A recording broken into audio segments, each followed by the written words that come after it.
It had been 6 years since Emily last saw Michael. 6 years since she'd stood at that train station watching him leave with a promise that felt like forever. They had it all planned out: marriage, a cozy house by the lake, 2 dogs, and dreams they had stitched together with endless laughter. But life, as we know, doesn't always keep its promises. When Michael left for the bright lights of New York to chase his career, Emily stayed behind in their small Oregon hometown.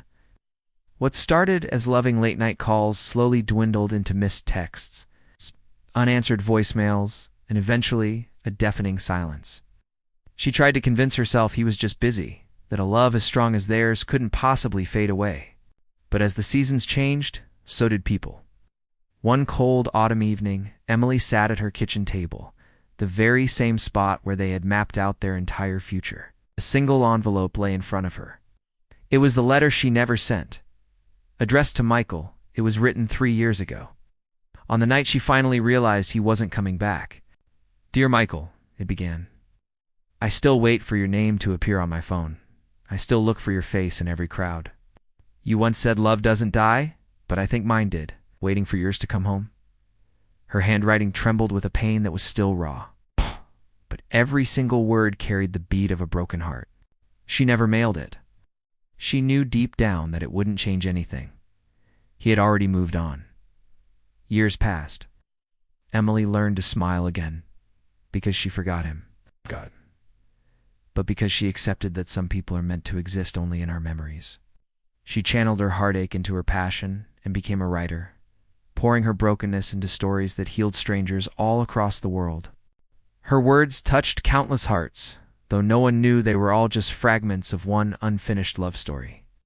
One evening, while speaking at a small book event, Emily's eyes scanned the crowd and landed on a familiar face. It was older, a little tired, but it was unmistakably him. Michael. Their eyes locked. And for a fleeting moment, the entire world fell silent.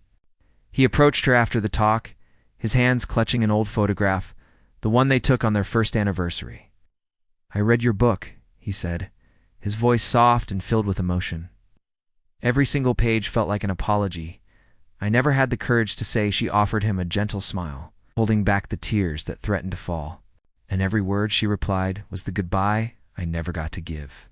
He looked down, the guilt of his past and the love he still felt tangled in his eyes.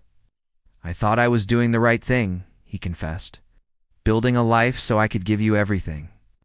But in the process, I lost the only thing that mattered, you." Emily gently placed her hand over his. "Sometimes, Michael," she said wisely, "love isn't about holding on tighter. It's about learning to let go beautifully."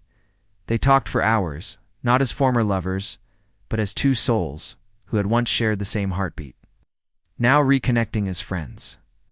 Before he left, she handed him an envelope, the same one she had kept hidden away for all those years. "This was the letter I never sent," she explained.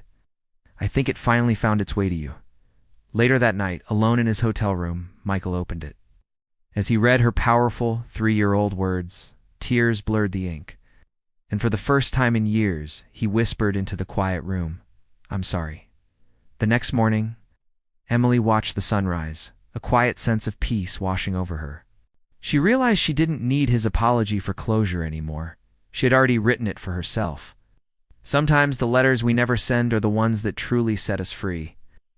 Thank you so much for watching. If this story resonated with you, please consider liking this video and subscribing to the channel for more content like this. We'll see you in the next one.